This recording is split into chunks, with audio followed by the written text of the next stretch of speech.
Olá, eu sou o Felipe Moraes, professor de redação. Hoje nós vamos falar sobre dicas para você produzir uma boa redação. Está começando o Cai no Vestibular.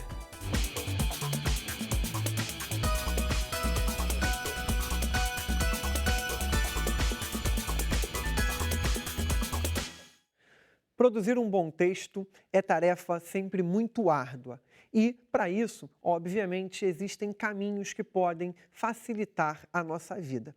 Na aula de hoje, nós vamos ver dicas que podem nos auxiliar na hora de produzir um bom texto. Para essas dicas, nós listamos aqui 6 itens, 6 tópicos muito importantes. O primeiro deles é: comece a prova pela redação, mas só a passe a limpo ao final. Essa é a dica mais primordial. Por que motivo? Pelo fato de que, quando você se depara com a prova, você está ali com a mente ainda fresca. Então, começar pela prova de redação é a melhor das estratégias. Você vai começar a colocar todas as informações que você tem, começar a relacionar essas informações e produzir um belo rascunho. Feito isso, ao final, porque depois você vai para a prova objetiva, discursiva, ao final você passará a prova a limpo. Qual o motivo disso? Bem simples, você terá tido tempo suficiente para esquecer aquilo que você produziu. Dessa maneira, ao ler para reescrever, você terá a possibilidade de encontrar possíveis desvios, possíveis equívocos que você tenha cometido na redação.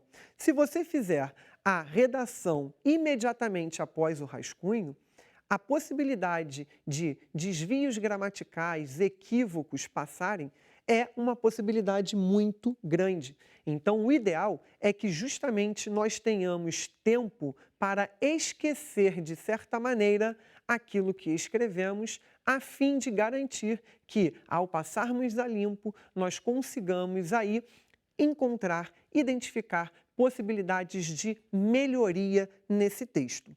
A segunda dica que nós temos é: leia com atenção o tema dessa redação. E aí a gente precisa definir, bem, diferenciar bem o assunto, o tema e a tese. Muito comumente, o candidato tende a se desesperar na hora em que se depara com o tema de redação.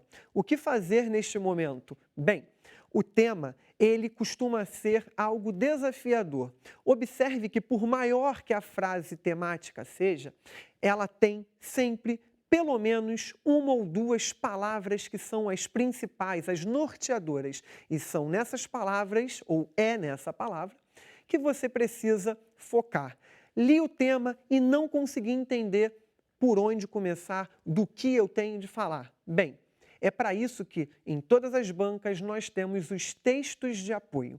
Os textos de apoio, eles estão ali para nos dar um norte, um caminho a ser seguido. Na impossibilidade de conseguir falar sobre o assunto, de saber exatamente aquilo que a banca quer que você trate, você pode recorrer aos textos de apoio para que você tenha aí um caminho a seguir. E qual é a diferença entre assunto, tema e tese? Bem, o tema nada mais é do que a frase que a banca propõe para que você possa produzir um texto.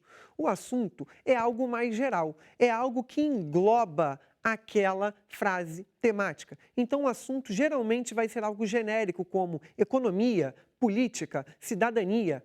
E a partir do assunto, eles vão produzir uma frase que vai ser justamente o tema do qual você precisará tratar no seu texto. A tese corresponde ao posicionamento assumido pelo candidato. Então, todo o assunto e todo o tema vão permitir e vão exigir que nós criemos aí um posicionamento, ou seja, aquilo que eu vou defender, aquilo que eu acredito ser o correto para que eu possa seguir no meu texto. Então, essa tese nada mais é do que: qual é o meu posicionamento? Pense sempre nessa pergunta, porque ela será uma pergunta norteadora para você encontrar a sua pergunta, a sua tese. No caso, o que você precisa ter em mente é que, na hora de você criar essa tese, tome cuidado com posicionamentos muito radicais. Modalize a sua fala. Pense sempre no que aquele tema pode permitir como possibilidades discursivas. Então, a tese precisa ser algo válido, precisa ser um caminho muito bem definido e muito bem amarrado com o tema para que você possa, ao longo do texto, dar conta de sustentá-la, de defendê-la. A nossa terceira dica é: crie tópicos sobre as possibilidades de abordagem acerca do tema. O que isso significa dizer? Como eu falei com vocês, vocês vão começar pela parte de redação. E o ideal é que vocês não comecem já pelo rascunho. O ideal é, quando eu tenho esse tema, quais são as possibilidades de tratamento, de coisas que eu possa vir abordar nessa redação.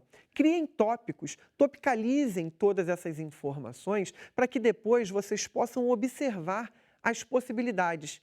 Significa dizer que você irá utilizar todas aquelas informações que foram apresentadas ali, que foram colocadas naqueles tópicos? Não.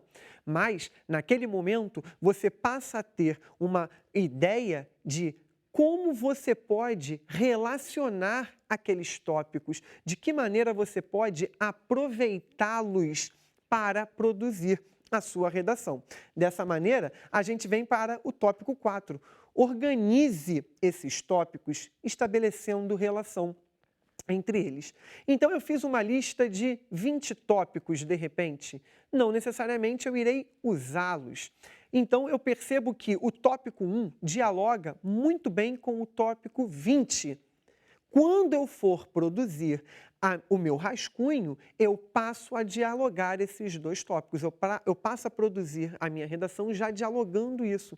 Então, esse é um momento de organização do candidato, para que ele possa justamente planejar o seu texto. O que falta, na maioria das vezes, em uma redação é o planejamento. Essa palavra é essencial para que nós levemos a redação a uma boa avaliação. Então, planejar é você organizar as ideias que serão tratadas e como elas irão dialogar ao longo do texto, ok? Após isso, vocês precisam sempre considerar que toda a redação ela é dividida em 3 partes: a introdução, o desenvolvimento e a conclusão. À medida em que eu estiver pensando nessa organização dos tópicos, né, de pensar em como aquelas informações que eu listei vão ser utilizadas no meu texto, eu vou justamente pensar no que eu devo colocar na introdução. Em seguida, quais são os tópicos que dialogam e que me permitem progressão textual para eu colocar no desenvolvimento, que é a parte em que eu verdadeiramente faço com que os argumentos cresçam, possam sustentar a minha tese, e daqueles tópicos, quais são os importantes, os necessários para dialogar com tudo que eu já havia escrito antes, para eu escrever na minha conclusão. Agora, somente isso é o suficiente? Não. Eu preciso considerar esse 6º item aqui. O 6º item é nada mais, nada menos do que conhecer a banca. Eu não posso simplesmente realizar uma prova de redação sem saber quais são os critérios avaliativos daquela banca, daquela prova. Então, procure sempre, sem exceção, ler o edital, observar quais são os critérios avaliativos, quais são as medidas que podem, eventualmente, pontuar ou despontuar na sua redação. Dessa maneira, você vai pensar logicamente naquilo em que você é melhor e naquilo em que você tem mais dificuldade, para que você possa destinar um pouco mais de atenção para as coisas com que você tem dificuldade, para tornar tudo isso algo melhor para o seu texto, para evitar desvios, para evitar justamente alguma questão que possa vir a despontuar o seu texto. Dessa maneira, você vai começar então a olhar para tudo que você tem de forma mais atenta, de forma mais planejada e precisa. E esse é o caminho que você tem aí para justamente produzir um excelente texto, ok? Então, galera, eu vou ficando por aqui, o Cai no Vestibular vai ficando por aqui, mas nós aguardamos vocês aí porque haverá ainda outras aulas sobre outros assuntos. Até!